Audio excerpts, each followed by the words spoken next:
दोस्तों, जब कोई भक्त शिव महापुराण का पाठ प्रारंभ करता है तो वो केवल एक ग्रंथ नहीं पढ़ता, बल्कि शिव की दिव्य ऊर्जा से स्वयं को जोड़ता है। शिव पुराण न केवल 18 प्रमुख पुराणों में से एक है, बल्कि कलयुग में मोक्ष का मार्ग भी है। अतः इसका पाठ प्रारंभ करने से पूर्व कुछ विशेष नियमों का पालन करना अत्यंत आवश्यक माना गया है। सबसे पहले जानना आवश्यक है कि शिव पुराण का पाठ दोनों संध्याओं में किया जा सकता है, अर्थात सुबह और संध्या के समय। इसके अलावा कोई भी भक्त चाहे तो पूरे एक माह तक भी इस पवित्र ग्रंथ का नियम पूर्वक पाठ कर सकता है। भगवान शिव की पूजा में 3 पहर की साधना का विशेष महत्व बताया गया है। व्रत भी इसी अनुसार 3 पहर के होते हैं। अतः प्रातःकाल 3 पहर से पूर्व इस कथा का पाठ कर लेना सर्वोत्तम माना गया है। शिव पुराण का पाठ प्रारंभ करने से पूर्व भगवान गणेश का स्मरण और पूजन अनिवार्य है, क्योंकि वे विघ्नों के नाशक हैं। शिव पुराण में भी ये स्पष्ट रूप से वर्णित है कि कथा में आने वाले विघ्नों से मुक्ति के लिए गणेश पूजन आवश्यक है। इसके पश्चात भगवान शिव, माता पार्वती, श्री गणेश, कार्तिकेय, नंदी आदि संपूर्ण शिव परिवार का ध्यान और पूजन करना चाहिए। यदि आपके पास शिव पुराण की पुस्तक है तो उसे भी भक्ति भाव से पूजन कर उसके बाद कथा का पठन या श्रवण करना चाहिए। शांत मन और श्रद्धा से शिव महापुराण की कथा को पढ़ना या सुनना चाहिए। यदि संभव हो तो प्रत्येक अध्याय के पश्चात शिवलिंग पर जल अर्पित करें। यदि ऐसा न हो सके तो हर सोमवार को शिवलिंग पर जल चढ़ाएं या रुद्राभिषेक करें। कथा समाप्त होने के पश्चात भी आप भगवान शिव को अपने सामर्थ्य अनुसार जल, दूध, शहद, घी आदि अर्पित कर सकते हैं। कथा सुनते या पढ़ते समय मन में किसी प्रकार का अहंकार, द्वेष या बुरे विचार नहीं आने चाहिए। शिव पुराण में ये भी स्पष्ट कहा गया है कि जो व्यक्ति कथा सुनते समय दूसरों की बुराई करता है उसका पुण्य समाप्त हो जाता है। आपकी सामर्थ्य और श्रद्धा के अनुसार यदि आपके आसपास कोई गरीब, रोगी या जरूरतमंद हो तो उनकी सहायता अवश्य करें। संभव हो तो उन्हें भी शिव महापुराण की कथा का कोई अंश सुनाएं। कथा श्रवण के साथ दीपदान भी अति पुण्यकारी बताया गया है। आप चाहे तो नियमित रूप से या हर सोमवार दीपदान करें। दीपक को आप मंदिर, घर के मुख्य द्वार या बेल वृक्ष के नीचे भी जला सकते हैं। शिव पुराण की महिमा और स्वरूप। शिव महापुराण 18 महापुराणों में से एक प्रमुख पुराण है। ये कलयुग के पापों से मुक्ति दिलाने वाला दिव्य शास्त्र है। भगवान शिव की कृपा प्राप्त करने हेतु इस पुराण का पाठ, श्रवण और मनन अत्यंत महत्वपूर्ण माना गया है। शिव पुराण में वर्णन है कि इस संपूर्ण सृष्टि का निर्माण भगवान शिव की इच्छा मात्र से हुआ। जो व्यक्ति श्रद्धा से भगवान शिव की भक्ति करता है उसे संसार की समस्त वस्तुएं प्राप्त हो सकती है। भगवान शिव अपने भक्तों की मनोकामनाएं पूर्ण करते हैं और बहुत शीघ्र प्रसन्न हो जाते हैं। इस पुराण में कहा गया है कि जो नियमित रूप से शिवलिंग की पूजा करता है या शिव का ध्यान करता है उसे जीवन के कष्टों से लड़ने की शक्ति प्राप्त होती है और उसके दुख दूर हो जाते हैं। शिव महापुराण में 24,000 श्लोक हैं। इसमें विद्येश्वर संहिता, रुद्र संहिता, कोटि रुद्र संहिता, उमा संहिता, कैलाश संहिता और वायु संहिता जैसे खंड सम्मिलित हैं। ये पुराण स्वयं भगवान शिव द्वारा कथित माना गया है। महर्षि वेदव्यास ने सनत कुमारों के आग्रह पर इसे लिपिबद्ध किया था। यद्यपि इस पुराण के श्लोकों की संख्या प्रारंभ में 1 लाख थी, परंतु व्यास जी ने इसे 24,000 श्लोकों में संक्षिप्त कर दिया। पुराणों की श्रेणी में शिव पुराण का स्थान चौथा है। इसे समस्त पुराणों के मस्तक का तिलक कहा गया है। जो भक्त प्रेम पूर्वक श्रद्धा से इस पुराण को पढ़ते और सुनते हैं वे भगवान शिव के प्रिय बन जाते हैं और अंत में परमगति को प्राप्त करते हैं। ये पुराण मुख्यतः भगवान शिव की महिमा, उनके चरित्र, विवाह, पुत्रों की उत्पत्ति, रहवास और संहार लीला का वर्णन करता है। भगवान शिव को संहारकर्ता के रूप में जाना जाता है। उन्हें गंगा जल, बेलपत्र, धतूरा आदि अर्पित किए जाते हैं। वे सादे रूप में बाघंबर, रुद्राक्ष, चिता की भस्म और त्रिशूलधारी रूप में पूजित होते हैं। उन्हें नटराज के रूप में भी पूजा जाता है, जो जीवन और मृत्यु के तांडव का प्रतीक है। भगवान शिव का एक नाम नीलकंठ भी है। ये नाम उन्हें तब मिला जब समुद्र मंथन के दौरान निकले कालकूट विष को उन्होंने अपने कंठ में धारण कर लिया था। इस विष की अग्नि से सृष्टि को बचाने के लिए शिव ने उसे पी लिया, जिससे उनका कंठ नीला पड़ गया और वे कहलाए नीलकंठ महादेव। ऐसे परोपकारी और अपरिग्रही भगवान शिव के चरित्र का वर्णन करने के लिए ही इस शिव पुराण की रचना की गई है। अब प्रस्तुत करते हैं शिव पुराण महात्म्य, जिसमें शौनक जी के साधना विषय प्रश्न करने पर श्री सूत जी ने उन्हें शिव पुराण की उत्कृष्ट महिमा और सुंदरता का वर्णन किया है। श्री शौनक जी ने पूछा, हे ज्ञानी सूत जी, आप संपूर्ण सिद्धांतों के ज्ञाता हैं। हे प्रभु, कृपया हमें प्राचीन कथाओं के सारतत्व का विशेष रूप से वर्णन कीजिए। ज्ञान, वैराग्य और भक्ति से प्राप्त होने वाले विवेक की वृद्धि कैसे होती है? साधु पुरुष किस प्रकार अपने काम, क्रोध आदि मानसिक विकारों का निवारण करते हैं? इस कलयुग में प्राय सभी जीव दुष्ट स्वभाव के हो गए हैं। ऐसे जीव समुदाय को शुद्ध करने के लिए सर्वोत्तम उपाय क्या है? कृपया मुझे ऐसा कोई शाश्वत साधन बताइए जो कल्याणकारी वस्तुओं में भी सबसे उत्कृष्ट, परम मंगलमय और पवित्र करने वाले उपायों में भी सर्वोत्तम हो। वो साधन ऐसा हो जिसके अनुष्ठान मात्र से अंतःकरण की विशेष शुद्धि हो जाए और जिससे निर्मल मन वाला पुरुष सदा के लिए भगवान शिव की कृपा प्राप्त कर सके। तब श्री सूत जी बोले, हे मुनिश्रेष्ठ शौनक जी, आप धन्य हैं, क्योंकि आपके हृदय में पुराण कथा सुनने का विशेष प्रेम और तीव्र लालसा है। इसलिए मैं शुद्ध बुद्धि से विचार कर आपसे परम उत्तम शास्त्र का वर्णन करता हूँ। वत्स, वो शास्त्र संपूर्ण शास्त्रों के सिद्धांत से युक्त, भक्ति आदि को बढ़ाने वाला और भगवान शिव को संतुष्ट करने वाला है। वो श्रवण के लिए अमृत तुल्य दिव्य रसायन है। तुम उसका श्रवण करो। वो है शिव पुराण, जिसका पूर्व काल में स्वयं भगवान शिव ने ही प्रवचन किया था। ये पुराण काल रूपी सर्प से उत्पन्न होने वाले महान भय और संकट का नाश करने वाला उत्तम साधन है। गुरुदेव वेद व्यास जी ने सनत कुमार मुनि को इस पुराण का उपदेश दिया और बड़े आधार पर इसे संक्षेप में प्रतिपादित किया। इस पुराण के प्रथम पाठ का उद्देश्य है कि कलयुग में उत्पन्न मनुष्यों के परम हित का साधन। ये पुराण परम उत्तम रूप में भगवान शिव की भक्ति को विकसित करता है। इसकी विशेष स्थिति में पहुंचकर मनुष्य शीघ्र ही शिव पद को प्राप्त कर लेता है। इसलिए मनुष्य को चाहिए कि वो संपूर्ण प्रयास पूर्वक इस पुराण को पढ़ने या श्रवण करने की इच्छा करे। इसका अध्ययन परम अभीष्ट फलदायक माना गया है। इसी तरह प्रेम पूर्वक इसका श्रवण भी संपूर्ण मनवांछित फलों को देने वाला होता है। भगवान शिव के इस पवित्र पुराण को सुनने से मनुष्य सभी पापों से मुक्त हो जाता है और इस जीवन में उत्कृष्ट भोगों का अनुभव कर अंत में शिवलोक को प्राप्त कर लेता है। ये शिव पुराण नामक ग्रंथ 24,000 श्लोकों से युक्त है और इसकी 7 संहिताएं हैं। मनुष्य को चाहिए कि वो भक्ति, ज्ञान और वैराग्य से संपन्न होकर आदर पूर्वक इसका श्रवण करे। जो व्यक्ति प्रतिदिन नियम से शिव पुराण का पाठ करता है या श्रवण करता है, वो पुण्यात्मा होता है, इसमें कोई संदेह नहीं। जो उत्तम बुद्धि वाला पुरुष अंतकाल में भक्ति सहित इस पुराण को श्रवण करता है, भगवान महेश्वर उससे अत्यंत प्रसन्न होकर अपना परम धाम प्रदान करते हैं। जो प्रतिदिन श्रद्धा और आदर पूर्वक इस शिव पुराण का पूजन करता है, वो इस संसार में संपूर्ण भोगों का उपभोग कर अंत में भगवान शिव के परम पद को प्राप्त कर लेता है। जो प्रतिदिन आलस्य रहित होकर, स्वच्छ वस्त्र आदि से युक्त होकर इस पुराण का सत्कार करता है, वो सदा सुखी रहता है। ये शिव पुराण निर्मल, पवित्र और भगवान शिव का सर्वस्व है। जो व्यक्ति इस लोक और परलोक में सुख की कामना करता है, उसे आदर पूर्वक इसका श्रवण अथवा पाठ अवश्य करना चाहिए।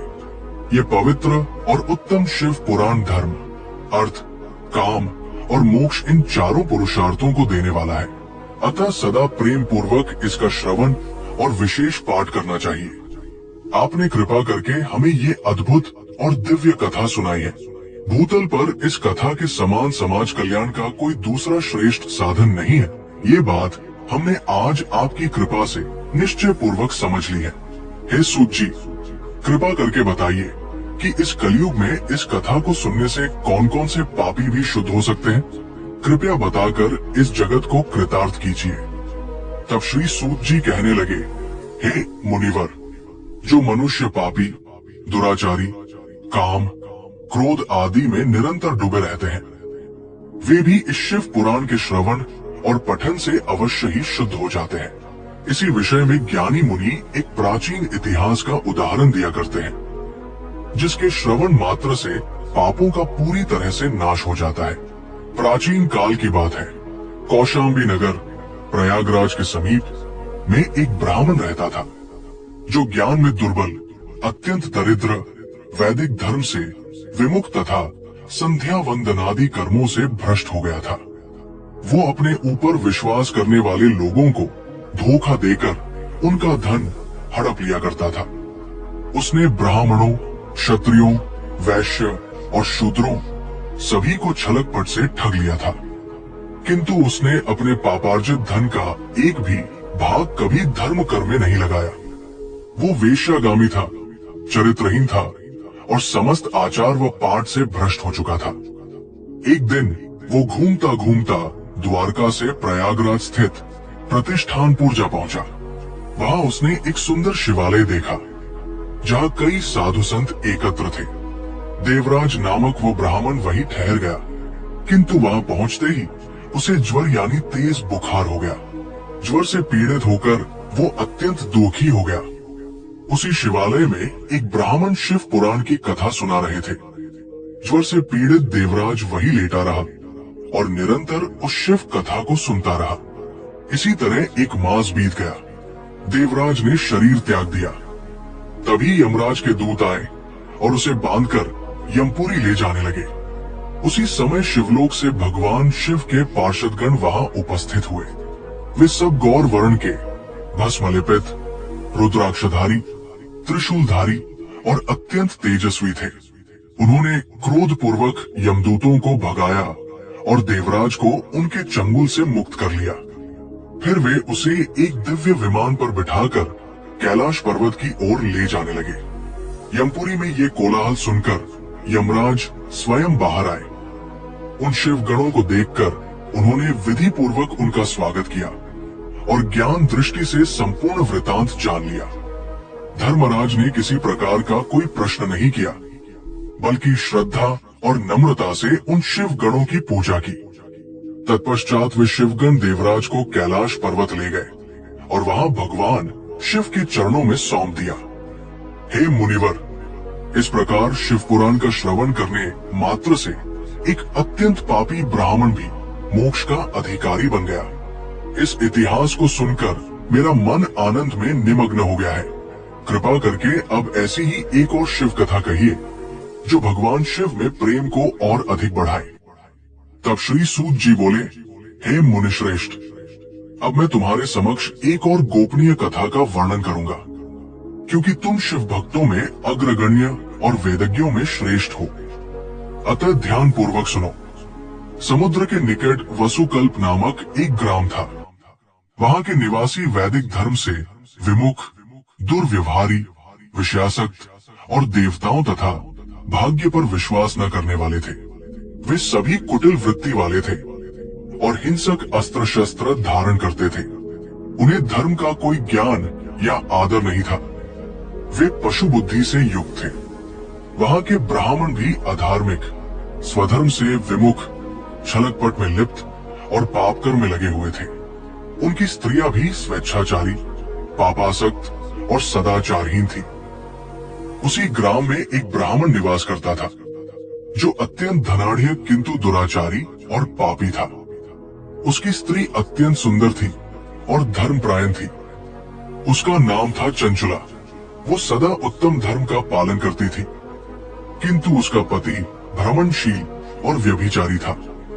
वर्षों तक वो स्त्री धर्म के मार्ग पर अडिग रही, किंतु अंततः अपने पति के प्रभाव से वो भी दुराचरण में लिप्त हो गई। इस प्रकार दोनों पति पत्नी पाप और दुराचार में डूबते गए और उनका जीवन इसी प्रकार व्यर्थ होता चला गया।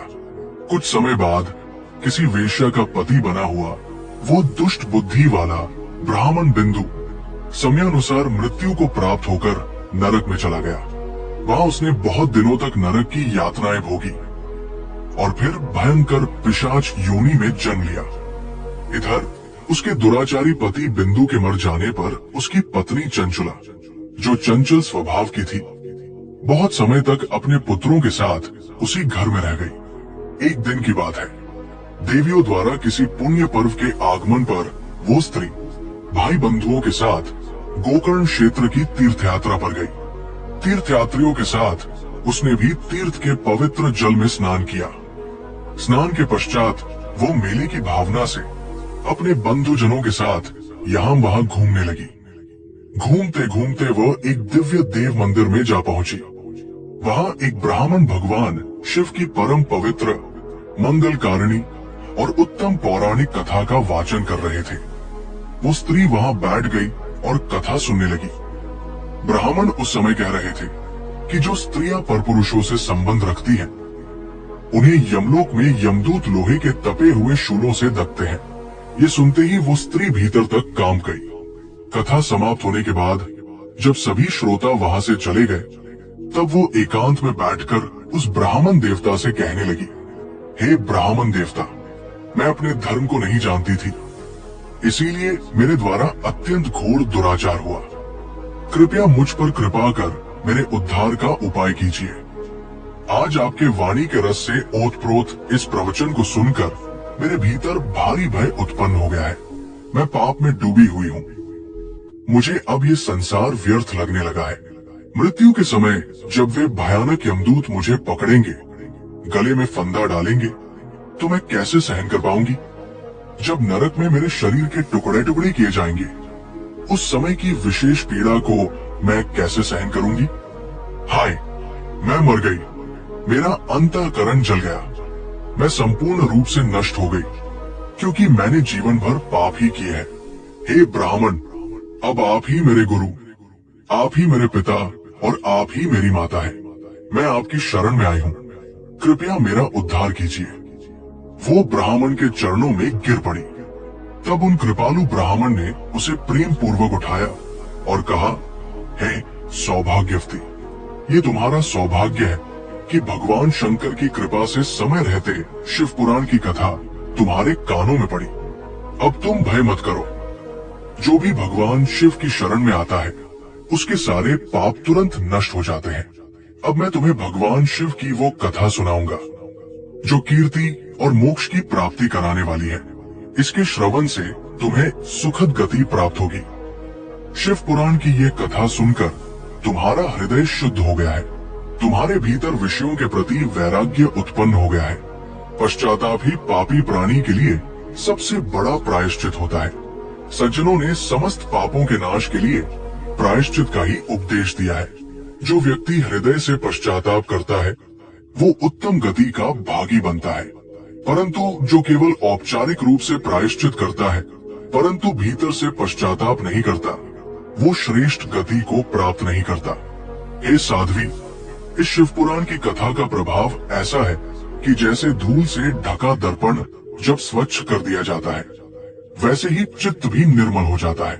जब मनुष्य का चित्त शुद्ध होता है, तब उसमें जगदम्बा पार्वती सहित भगवान शिव निवास करते हैं। ऐसा व्यक्ति अंततः भगवान सदाशिव के दिव्य पद को प्राप्त करता है। इसलिए इस उत्तम कथा का श्रवण समस्त मनुष्यों के लिए परम कल्याणकारी है।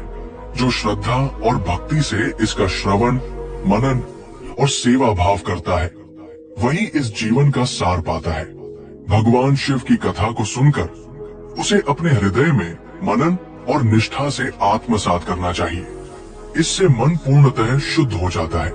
जब मन शुद्ध होता है, तब महेश्वर की भक्ति, ज्ञान और वैराग्य के साथ निश्चय ही प्रकट होती है।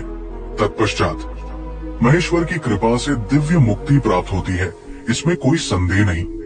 जो व्यक्ति मुक्ति से वंचित है उसे पशु की श्रेणी में समझना चाहिए, क्योंकि उसका मन माया के बंधन में आसक्त होता है। वो संसार के बंधन से कभी मुक्त नहीं हो पाता। हे ब्राह्मण पत्नी, इसलिए तुम विषयों से अपने मन को हटा लो और भक्ति भाव से भगवान शंकर की परम पावन कथा को सुनो। परमात्मा शंकर की ये कथा तुम्हारे मन को शुद्ध करेगी और तुम्हें मोक्ष की प्राप्ति हो जाएगी। उस स्त्री की एक ही जन्म में मुक्ति हो जाती है, ये मैं तुमसे सत्य कहता हूँ। ये सुनकर वो स्त्री चंचला भगवान शिव के ध्यान में मग्न हो गई। तत्पश्चात बिंदु की पत्नी चंचला, जो चंचल मन वाली थी, ब्राह्मण का ये दिव्य उपदेश सुनकर आनंद के आंसू बहाने लगी। वो श्रेष्ठ ब्राह्मण के चरणों में गिर पड़ी और हाथ जोड़कर बोली, ब्राह्मण देव, मैं कृतार्थ हो गई। आप महान शिव भक्त हैं, आप धन्य हैं, परमार्थदर्शी हैं, सदा परोपकार में लगे रहते हैं, इसलिए आप श्रेष्ठ साधु पुरुषों में प्रशंसा के योग्य हैं। हे साधु, मैं तो नरक के समुद्र में गिर रही थी, कृपया मेरा उद्धार कीजिए। पौराणिक तत्वज्ञान से परिपूर्ण सुंदर शिव पुराण की कथा को सुनकर उसके मन में संपूर्ण विषय वासनाओं का परित्याग हो गया। इस समय उसके हृदय में गहरी श्रद्धा उत्पन्न हो गई। वो ब्राह्मण देव की सेवा में तत्पर रहने लगी। तदनंतर उस ब्राह्मण ने उसे शिव पुराण की उत्तम कथा सुनाई, जो भक्ति, ज्ञान और वैराग्य को उत्पन्न करने वाली तथा मुक्ति प्रदान करने वाली थी। इस कथा को सुनकर वो ब्राह्मण पत्नी अत्यंत कृतार्थ हो गई। उसका मन शीघ्र ही शुद्ध हो गया और फिर भगवान शिव की कृपा से उसके हृदय में शिव के सगुण रूप का चिंतन होने लगा। अब उसमें उत्तम बुद्धि उत्पन्न हो गई और वो भगवान शिव के सच्चिदानंद स्वरूप का बारंबार चिंतन करने लगी। तत्पश्चात समय पूर्ण होने पर भक्ति, ज्ञान और वैराग्य से युक्त होकर उसने बिना किसी कष्ट के अपने शरीर का त्याग कर दिया। त्रिपुर शत्रु भगवान शिव का विमान द्रुत गति से वहां पहुंचा, जो उनके पार्षदों द्वारा सुशोभित और विविध दिव्य शोभा साधनों से युक्त था। चंचला उस विमान पर आरूढ़ हो गई और भगवान शिव के श्रेष्ठ पार्षदों ने उसे शिवपुरी पहुंचा दिया। अब उसके सारे पाप धुल चुके थे। वो दिव्य रूप धारण कर चुकी थी और दिव्यांगना बन गई थी। उसकी शोभा अत्यंत विलक्षण हो गई थी। उसके मस्तक पर अर्धचंद्र का मुकुट शोभा पा रहा था। गौरवर्ण दिव्य आभूषणों से विभूषित वो देवी शिवपुरी में पहुंची। वहां उसने सनातन देवता त्रिनेत्रधारी महादेव को देखा। सभी प्रमुख गण गणेश, नंदीश्वर, वीरभद्र वहां सेवा में उपस्थित थे। उनके कंठ में नील चिन्ह यानी नीलकंठ शोभित हो रहा था। उनके 5 मुख थे, प्रत्येक मुख में 3-3 नेत्र थे।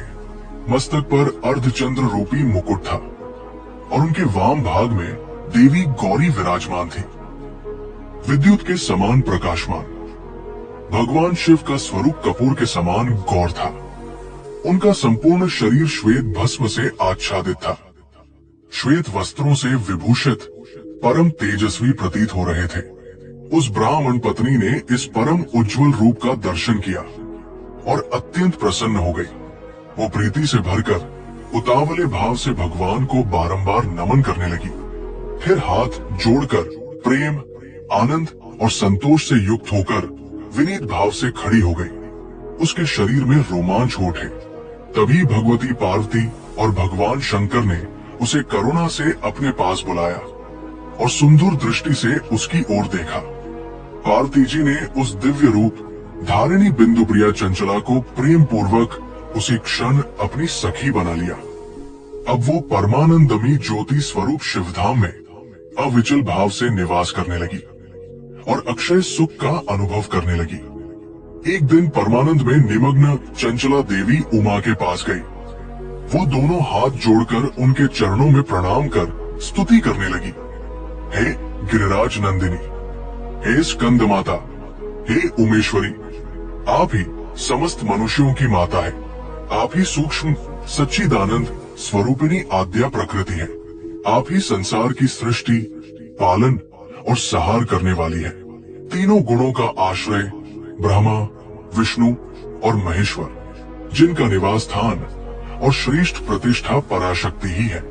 सूती जी कहते हैं, हे शौंक जी, जिसे सदगति प्राप्त हो चुकी थी, उस ब्राह्मण पत्नी चंचुला ने महेश्वर पत्नी भगवती उमा की स्तुति कर अपना मस्तक झुका लिया और मौन हो गई। उसके नेत्रों से प्रेमाश्रु बहने लगे। तब करुणा से भर उठीं शिव पत्नी भक्ति स्वरूपा देवी पार्वती, और उन्होंने चंचुला को संबोधित कर प्रेम पूर्वक कहा, सखी चंचुला, सुंदरी, मैं तुम्हारी स्तुति से अत्यंत प्रसन्न हूँ। बोलो, तुम क्या चाहती हो? चंचुला बोली, निष्पाप गिरिराज कुमारी, मेरे पति बिंदु की स्थिति क्या है, उनकी क्या गति हुई, ये मैं नहीं जानती। हे कल्याणी, मेरी एक ही प्रार्थना है कि जिस प्रकार मैं उनके साथ सुखपूर्वक जीवन बिताऊं, वैसा ही कोई उपाय कीजिए। हे महेश्वरी, हे महादेवी, मेरे पति एक शुद्ध जाति के ब्राह्मण होते हुए भी एक वेश्या के प्रति आसक्त थे। वे पापों में डूबे हुए थे और उनकी मृत्यु मुझसे पहले ही हो गई थी। अब वे किस गति को प्राप्त हुए, मुझे ज्ञात नहीं। तब देवी पार्वती बोली, बेटी, तुम्हारा पति बिंदु नामक ब्राह्मण अत्यंत पापी था। उसका अंतःकरण दूषित और दुष्ट था। वेश्यागमन करने वाला वो व्यक्ति पाप कर्मों के कारण मृत्यु के पश्चात नरक में गिरा। वहां गणनातीत वर्षों तक उसने विविध दुखों को भोगा। अब शेष पाप भोगने के लिए वो विंध्याचल पर्वत पर पिशाच बना हुआ है। वहां वो विविध क्लेशों और यंत्रणाओं को सह रहा है। वो व्यर्थ ही वहां भटक रहा है और सदा दुख से संतप्त है। सूती जी बोले, देवी पार्वती की ये करुणा से युक्त वाणी सुनकर उत्तम चरित्र का पालन करने वाली ब्राह्मणी चंचुला पति के दुख से अत्यंत व्यथित हो गई। फिर उसने अपने मन को स्थिर किया और महेश्वरी को प्रणाम कर पुनः पूछा, हे महेश्वरी, हे भगवती, मुझ पर कृपा कीजिए, मेरे उस पापात्मा पति का उद्धार कीजिए। हे देवी, कृपया बताइए कि किस उपाय से वो दुष्ट व्यक्ति उत्तम गति प्राप्त कर सकता है। देवी पार्वती बोली, सखी, यदि तुम्हारा पति शिव पुराण की पूर्णतः उत्तम कथा को श्रवण करे, तो वो समस्त दुष्ट गति को पार करके उत्तम गति का अधिकारी बन सकता है। देवी पार्वती के अमृत के समान मधुर वचनों को सुनकर चंचुला ने हाथ जोड़कर मस्तक झुका लिया और बारंबार प्रणाम कर उनसे प्रार्थना करने लगी, हे देवी, कृपा कर मेरे पति को शिव पुराण सुनने की व्यवस्था कीजिए, जिससे उसके समस्त पाप विनष्ट हो और उसे उत्तम गति प्राप्त हो। ब्राह्मणी की बारंबार प्रार्थना से शिव प्रिया गौरी देवी को करुणा आई। फिर उन्होंने गंधर्व श्रेष्ठ तुम्बुरु को बुलाकर प्रेम पूर्वक कहा, हे तुम्बुरु, तुम्हें भगवान शिव में अपार श्रद्धा है। तुम मेरे अंतःकरण की गति को जानते हो और मेरे कार्यों को सफल बनाने में समर्थ हो। इसलिए मैं तुमसे एक कार्य कहना चाहती हूँ। मेरी इस सखी के साथ शीघ्र विंध्य पर्वत पर जाओ, जहाँ एक महाभयंकर पिशाच कष्ट में पड़ा है। उसका वृत्तांत आरंभ से सुनो, मैं सब बताती हूँ। पूर्व काल में वो पिशाच बिंदु नामक ब्राह्मण था और मेरी इस सखी चंचुला का पति था, किंतु वो वेश्यागामी बन गया। उसने स्नान, संध्या, आचरण, तप आदि सब धर्म कर्म छोड़ दिए। उसके क्रोध के कारण उसकी बुद्धि भ्रष्ट हो गई थी। उसे कर्तव्य का विवेक नहीं रह गया था। वो सद्गुणों से विमुख और सज्जनों से द्वेष रखने वाला था। वो दुष्टों की संगति करता, असत्य बोलता और अपवित्र वस्तुओं का सेवन करता था। हिंसा में प्रवृत्त होकर वो अस्त्र शस्त्र लेकर व्यर्थ ही हिंसा करता, बिना हाथ धोए भोजन करता और पराई स्त्रियों के घरों में व्यर्थ विचरण करता था। चंचुला का पति चांडालिनियों से प्रेम करता था और प्रतिदिन वेश्याओं के संपर्क में रहने लगा था। वो अत्यंत दुष्ट और पापी था। उसने अपनी पत्नी की प्रीति को त्याग दिया और कुसंग में ही आनंद लेने लगा। अंत समय आने पर उसकी मृत्यु हो गई। वो पापी आत्मा वेश्याओं के भोग स्थान कान्यकुब्ज यानी कानपुर में गई और वहां पर अनेक नरकों का भोग करने के बाद अब वो विंध्य पर्वत पर पिशाच बना हुआ है। वहां वो पिशाच अपने पापों का फल भोग रहा है। हे चंचुला, अब तुम उसके उद्धार के लिए शिव पुराण की दिव्य कथा का प्रवचन कराओ। ये कथा समस्त पापों का नाश करने वाली है। शिव पुराण की कथा का श्रवण सबसे उत्तम पुण्यदायक कर्म है। इससे उसका हृदय शीघ्र ही समस्त पापों से शुद्ध हो जाएगा और वो प्रेत योनि का परित्याग कर देगा। जब वो दुर्गति से मुक्त हो जाए, तब बिंदु नामक उस पिशाच को मेरी आज्ञा से विमान पर बिठाकर भगवान शिव के समीप ले आना। माँ पार्वती के इस प्रकार आदेश देने पर गंधर्वराज तुमरु अति प्रसन्न हुए। प्रिय मित्र, तुमरु तत्क्षण विंध्याचल पर्वत की ओर चल पड़े।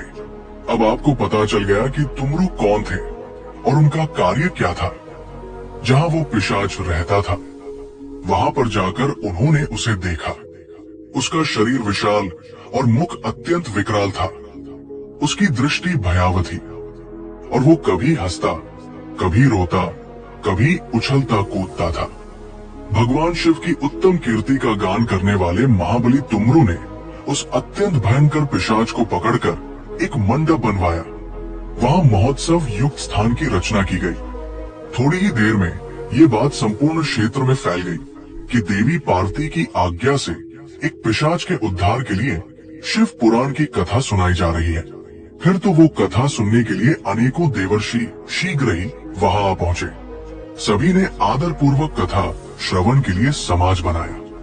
पर्वत पर एक अद्भुत और कल्याणकारी सभा का आयोजन हुआ। तब तुमरु ने उस पिशाच को बांधकर आसन पर बिठाया और हाथ में वीणा लेकर गौरीप्ती भगवान शिव की कथा का गान प्रारंभ किया। यहाँ विशेष ध्यान देने योग्य बात है कि शिव पुराण की कौन कौन सी संहिताओं का वर्णन वहां हुआ। पहले विद्वेश्वर संहिता से लेकर 7वीं व्यास संहिता तक सभी का महत्व सहित वर्णन किया गया। 7 संहिताओं सहित शिव पुराण का आधार पूर्वक श्रवण कर सभी श्रोतागण पूर्णतः कृतार्थ हो गए। उस कथा को सुनकर उस पिशाच ने भी अपने समस्त पापों का प्रायश्चित कर लिया और अपने पिशाच शरीर का त्याग कर दिया। फिर शीघ्र ही वो दिव्य देह धारण कर श्वेत वस्त्र धारण किए, पुरुषोचित आभूषणों से विभूषित हुआ और त्रिनेत्रधारी चंद्रशेखर स्वरूप को प्राप्त हो गया। इस प्रकार दिव्य रूप धारण करके श्रीमान बिंदु अपनी प्राण वल्लभा चंचुला के साथ स्वयं भी पार्वती वल्लभ भगवान शिव का गुणगान करने लगे। उसकी स्त्री को भी दिव्य रूप से सुशोभित देखकर सभी देवर्षि अत्यंत विस्मित हो उठे। उनका चित्त परमानंद से परिपूर्ण हो गया।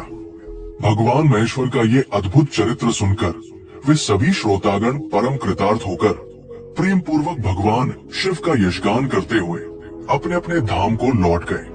बिंदु सुंदर विमान में अपनी प्रियतमा चंचुला के साथ सुखपूर्वक आकाश में स्थित हो गया और बड़ी शोभा प्राप्त करने लगा। तत्पश्चात महेश्वर के सुंदर और मनोहर गुणों का ज्ञान करता हुआ वो अपनी पत्नी तथा तुमरु के साथ शीघ्र ही शिवधाम जा पहुंचा। वहां भगवान महेश्वर और माता पार्वती ने प्रसन्नता पूर्वक बिंदु का भव्य स्वागत किया और उसे अपना पार्षद बना लिया।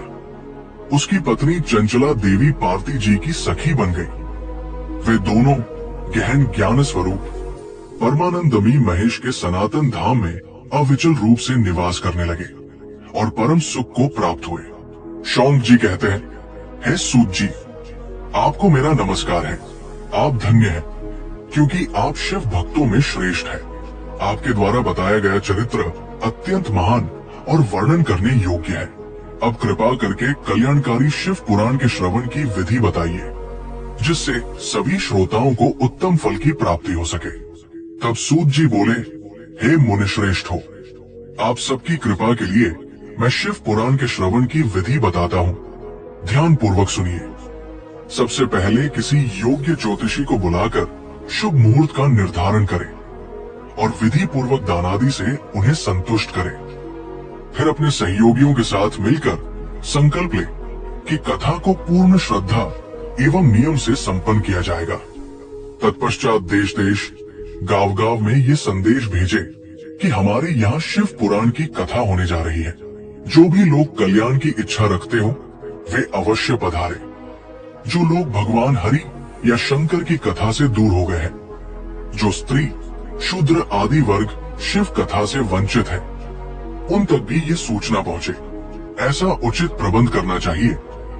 देश देशांतर में जो भी भगवान शिव के भक्त हों और शिव पुराण के श्रवण के लिए उत्सुक हो, उन्हें ससम्मान बुलवाना चाहिए। आए हुए श्रद्धालुओं का आदर पूर्वक सत्कार करना चाहिए। कथा हेतु स्थान शिव मंदिर, तीर्थ क्षेत्र, वन प्रांत या स्वगृह में होना चाहिए। उसे सुंदर पुष्पों, पत्तों, वस्त्रों, ध्वज पताकाओं और दीपमालाओं से सजाएं। शिव की भक्ति से युक्त वातावरण निर्माण करें, क्योंकि वही परम आनंद प्रदान करने वाला है। भगवान शिव के लिए दिव्य आसन की व्यवस्था करें तथा कथावाचक के लिए भी एक सुविधाजनक आसन बनाएं। श्रद्धा से कथा सुनने वालों के लिए यथायोग्य बैठने की व्यवस्था करें और अन्य सामान्य लोगों के लिए साधारण स्थान रखें। वक्ता की वाणी से जो शिव पुराण का ज्ञान प्रकट होता है, वो कामधेनु के समान समस्त इच्छाओं को पूर्ण करने वाला होता है। अतः वक्ता के प्रति सद्भाव रखें, ईर्ष्या या उपेक्षा नहीं। इस संसार में अनेक गुरु होते हैं, जन्मदाता, कर्मदाता, शिक्षा देने वाले, परंतु पुराण वक्ता विद्वान को ही परम गुरु माना गया है। वो पुराण वक्ता पवित्र, दक्ष, शांतचित्त, ईर्ष्या रहित, साधु स्वभाव का, दयालु और प्रवचन में कुशल होना चाहिए। ऐसा विद्वान शिव पुराण की कथा का वाचन करे। प्रत्येक दिन कथा सूर्योदय के समय प्रारंभ होनी चाहिए और मध्याह्न तक लगभग 3:30 बजे तक कथा हो। 2 घड़ी का विश्राम अवश्य रखें ताकि श्रोता अन्य कार्य कर सके। कथा के प्रारंभ से एक दिन पूर्व व्रत का संकल्प कर ले। वक्ता को चाहिए कि वो स्वयं भी प्रातःकाल नित्य कर्म संक्षेप में करके कथा हेतु बैठे। वक्ता की सहायता के लिए एक सहायक विद्वान अवश्य नियुक्त हो, जो सभी प्रकार की जिज्ञासाओं का समाधान कर सके। कथा में आने वाले विघ्नों की निवृत्ति हेतु सर्वप्रथम गणेश पूजन करें। इसके पश्चात भगवान शिव तथा शिव पुराण ग्रंथ की पूजा करें। तब उत्तम बुद्धि वाला श्रोता तन, मन, वचन से शुद्ध होकर श्रद्धा से कथा का श्रवण करे। जो श्रोता और वक्ता अनेक प्रकार के विकारों जैसे काम, क्रोध, लोभ, मोह, मद, मात्सर्य से युक्त हो, स्त्री में अत्यधिक आसक्त हो, पाखंडपूर्ण बातों में रुचि रखते हो, वे इस पुण्य के भागी नहीं होते। जो लोग सांसारिक चिंता, धन, गृह, पुत्र आदि की मोह माया से विमुक्त होकर एकाग्रता से शिव पुराण की कथा सुनते हैं, वही वास्तव में पुण्य के अधिकारी बनते हैं। उन शुद्ध बुद्धि पुरुषों को उत्तम फल की प्राप्ति होती है। यहाँ पर श्री सूत जी महाराज अत्यंत आवश्यक नियम बता रहे हैं, जो श्रोताओं के लिए अत्यंत आवश्यक होते हैं। जो व्यक्ति लौकिक चिंता, धन, गृह, पुत्र आदि की चिंता को छोड़कर केवल कथा में मन लगाते हैं, वे शुद्ध बुद्धि भक्त उत्तम फल के पात्र बनते हैं। जो श्रोता श्रद्धा और भक्ति से युक्त होते हैं, अन्य कर्मों में मन नहीं लगाते, अर्थात कथा सुनते समय जिनका ध्यान केवल कथा में ही रहता है, और जो भक्ति, मौन, पवित्रता और उद्वेग शून्यता से युक्त रहते हैं, वही पुण्य के भागीदार होते हैं। कहा गया है कि जब भी आप किसी भी भगवान की कथा सुने, तो आपको अपनी आंखें बंद करके मन की आंखों से सारे दृश्य को देखना चाहिए। सूत जी कहने लगे, अब आप शिव पुराण श्रवण का व्रत लेने वाले पुरुषों के लिए बताए गए नियमों को भक्ति पूर्वक सुने। नियम पूर्वक इस श्रेष्ठ कथा को सुनने से बिना किसी विघ्न बाधा के उत्तम फल की प्राप्ति होती है। जो लोग दीक्षा से रहित होते हैं, उनका कथा श्रवण में अधिकार नहीं होता। अतः सुनने की इच्छा रखने वाले सभी लोगों को पहले वक्ता से दीक्षा ग्रहण करनी चाहिए। जो लोग नियम से कथा सुनते हैं, उन्हें ब्रह्मचर्य का पालन करना चाहिए। धरती पर सोना चाहिए, पत्तलों में भोजन करना चाहिए और प्रतिदिन एक बार तथा कथा समाप्त होने पर ही भोजन करना चाहिए। जिसमें सामर्थ्य हो, वो व्यक्ति शिव पुराण की समाप्ति तक उपवास कर शुद्धता और भक्ति भाव से ये कथा श्रवण करे। इस कथा का व्रत लेने वाले पुरुष को प्रतिदिन एक बार ही शुद्ध सात्विक भोजन करना चाहिए। जिस प्रकार से कथा श्रवण का नियम सुखपूर्वक निभाया जा सके, वैसा ही पालन करना चाहिए। गरिष्ठ भोजन, बासी अन्न, जलयुक्त अन्य भोजन, तामसिक एवं वासनात्मक पदार्थों का त्याग करना चाहिए। जिसने कथा का व्रत ले रखा हो, वो प्याज, लहसुन, शलगम, गाजर, मादक वस्तुओं तथा मांसाहारी वस्तुओं का त्याग कर दे। कथाव्रती पुरुष को क्रोध, काम, लोभ जैसे विकारों को छोड़ना चाहिए। उसे ब्राह्मणों, साधु संतों की निंदा भी त्याग देनी चाहिए। ऐसा भक्त प्रतिदिन सत्य, शौच, पवित्रता, दया, मौन, सरलता, विनय और हार्दिक उदारता जैसे सद्गुणों का पालन करे। श्रोता चाहे निष्काम हो या सकाम, यदि वो नियम पूर्वक कथा का श्रवण करता है तो सकाम पुरुष अपनी इच्छित कामना की प्राप्ति करता है और निष्काम पुरुष मोक्ष को प्राप्त करता है। अर्थात मनुष्य का कर्तव्य केवल कर्म करना है, फल की चिंता नहीं करनी चाहिए। कर्म ऐसे हो जो सभी प्राणियों के हित में हो। ऐसा न हो कि आपके कर्मों से दूसरों को हानि हो। यदि ऐसा होता है तो उन पाप कर्मों का दंड आपको ही भोगना होगा। दरिद्र, रोगी, पापी, दुर्भाग्यशाली, संतानहीन भक्तों को भी इस उत्तम शिव पुराण कथा को अवश्य सुनना चाहिए। जिनका गर्भ बार बार गिर जाता है, उन्हें भी ये कथा सुननी चाहिए। ये कथा सबके लिए कल्याणकारी है। महर्षि कहते हैं, इस प्रकार पुराण की कथा के पाठ और श्रवण संबंधी महायज्ञोत्सव की समाप्ति होने पर श्रोताओं को भक्ति और श्रद्धा से भगवान शिव की पूजा करनी चाहिए और साथ ही पुराण ग्रंथ की भी विधि पूर्वक पूजा करनी चाहिए। तत्पश्चात विधि पूर्वक कथावाचक का भी पूजन आवश्यक है। ग्रंथ को ढकने के लिए नवीन और सुंदर वस्त्र का उपयोग करें और उसे बांधने के लिए दृढ़ और दिव्य डोरी का उपयोग करें। फिर विधि पूर्वक उसकी पूजा करें। हे मुनिश्रेष्ठ, इस प्रकार इस महान उत्सव के अंत में ग्रंथ और वक्ता की पूजा विधि पूर्वक करने के पश्चात वक्ता की सहायता के लिए नियुक्त पंडित जी का भी सत्कार करें। यथाशक्ति उन्हें धन, वस्त्र आदि से सम्मानित करें। वहां आए हुए ब्राह्मणों को भी यथायोग्य दान दक्षिणा प्रदान करें। इस प्रकार एक महान उत्सव की रचना करनी चाहिए। यदि श्रोता विरक्त हो तो कथा की समाप्ति के दिन उसे विशेष रूप से श्रीमद् भगवद गीता का पाठ करना चाहिए, जिसे भगवान शिव ने श्री रामचंद्र जी के प्रति कहा था। यदि श्रोता गृहस्थ हो तो वो बुद्धिमान पुरुष कथा श्रवण के पुण्य को शांत और पूर्ण करने के लिए शुद्ध भाव से होम करे। ये होम रुद्र संहिता के प्रत्येक श्लोक के द्वारा करना उचित होता है। अन्यथा गायत्री मंत्र से भी होम करना चाहिए, क्योंकि वास्तव में ये पुराण स्वयं गायत्री में ही है। इन सब के अतिरिक्त शिव पंचाक्षर मूल मंत्र से भी हवन करना उचित माना गया है। यदि होम करने की शक्ति न हो तो विद्वान पुरुष यथाशक्ति हवन के योग्य अन्न आदि ब्राह्मण को दान करे। घर में किसी भी दोष की शांति के लिए भक्ति भाव से शिव सहस्रनाम का पाठ अथवा उसका श्रवण करना चाहिए। इससे सब कुछ सफल हो जाता है, इसमें कोई संशय नहीं है, क्योंकि तीनों लोकों में इससे बढ़कर कोई पुण्यदायी वस्तु नहीं है। श्रवण व्रत की पूर्णता के लिए 11 ब्राह्मणों को मधुमिष्ट खीर का भोजन कराना चाहिए और उन्हें दक्षिणा देनी चाहिए।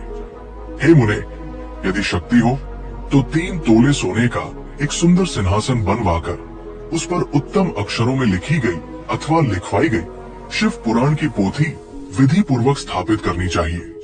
तत्पश्चात पुरुष को उसका आह्वान आदि विविध उपचारों से पूजन करके दक्षिणा अर्पण करनी चाहिए।